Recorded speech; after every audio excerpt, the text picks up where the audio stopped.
Welcome to Dark Psychology World Channel.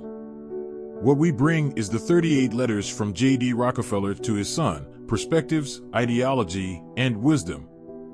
Letter 36, you are your own noble person. Dear John, just yesterday, I received one letter from a young man who aspires to become a millionaire. In his letter, he asked me to help answer a question. He lacks capital. How should he start a business and become rich? He wanted me to show him the direction of life. But teaching others doesn't seem to be my specialty. And I can't refuse his sincerity. This is really painful. But I still wrote him back and told him that you need capital. But you need more common sense. Common sense is more important than money. For a poor kid who wants to start a business, they often suffer from lack of capital.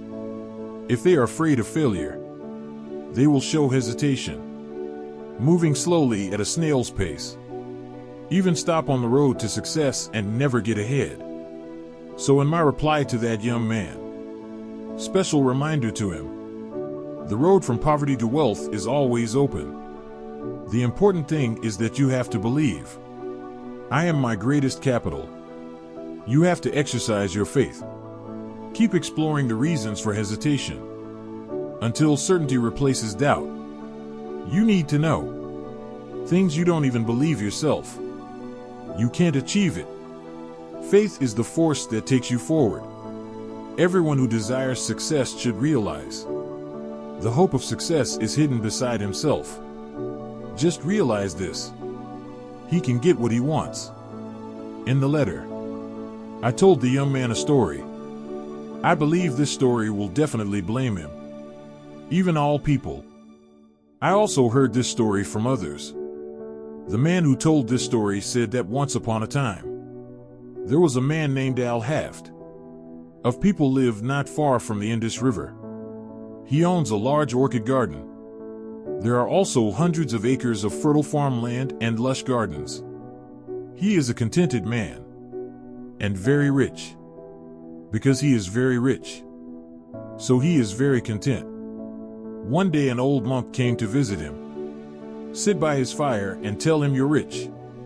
Your life is comfortable and easy.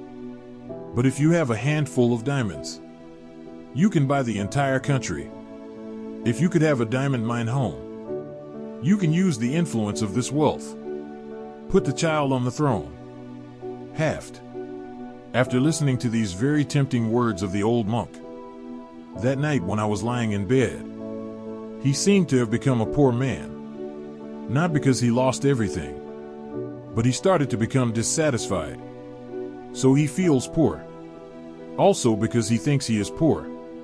So not satisfied. I want a diamond mine. The thoughts kept lingering in his mind, tossing and turning all night long. Early the next morning, he ran to find the monk. The old monk was woken up early in the morning, very unhappy. But Haft didn't care about this at all. He nonchalantly shook the old monk from his sleep. Tell him, can you tell me? Where can I find diamonds? Diamond, what do you want diamond for? I want to have huge wealth. Haft says, but I don't know where to find diamonds. Oh, the old monk understands. He said that as long as you are in the mountains, find a river flowing on white sand. You can find diamonds in the sand. Do you really think there is such a river? Many. There are so many. You just have to go out and look for it. We'll definitely find it. I will. Haft says. Then he sold the farm. Recover loan. Leave the house in the care of a neighbor. Just set out to find diamonds. Got it. Haft first went to Moonlight Mountain to look for. Then to Palestine. Then he went to Europe. In the end he spent all his money. Become worthless. He is like a beggar. Standing on the beach in Barcelona, Spain. A huge wave was seen crossing the city of Hercules. The owners are coming. This poor guy who has gone through many vicissitudes of life and suffered so much can't resist the temptation to jump. Just fall into the sea with the wind. Ended a life. Shortly after Haft's death, the heir to his fortune took his camel to the garden to drink water. When a camel puts its nose, when reaching into the crystal clear stream in the garden, the heir was found in the shallow white sand at the bottom of the stream, shining with strange light.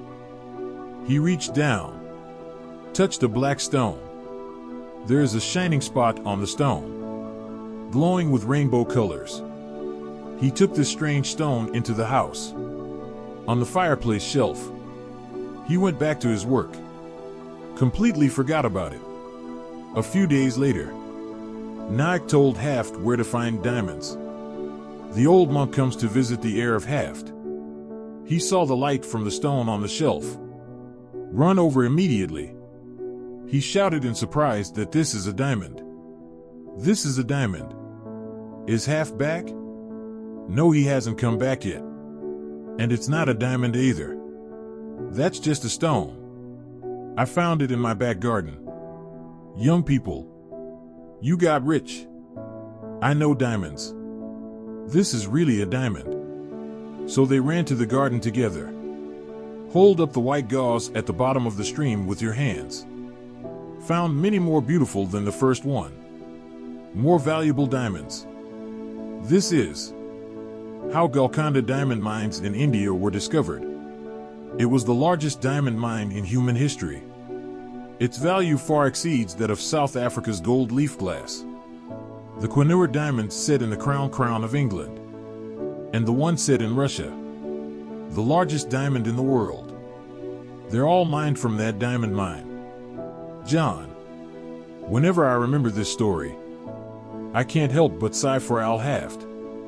If Haft could stay in his hometown, dig your own fields and gardens, instead of going to a foreign land to find, he will not become a beggar, poverty and hunger, so that he jumped into the sea and died.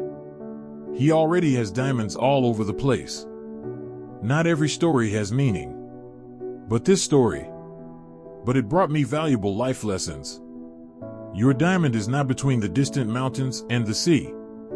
If you are determined to dig, diamonds are in your backyard.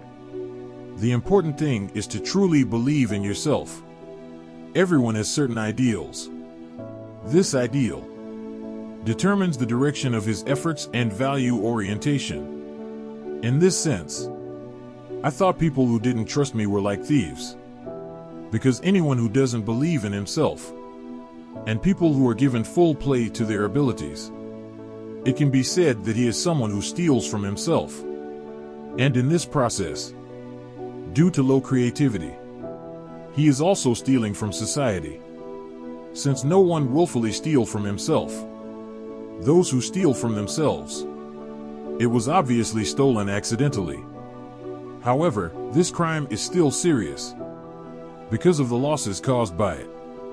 As big as deliberate theft. Only by quitting this behavior of stealing from yourself, only then can we climb to the top.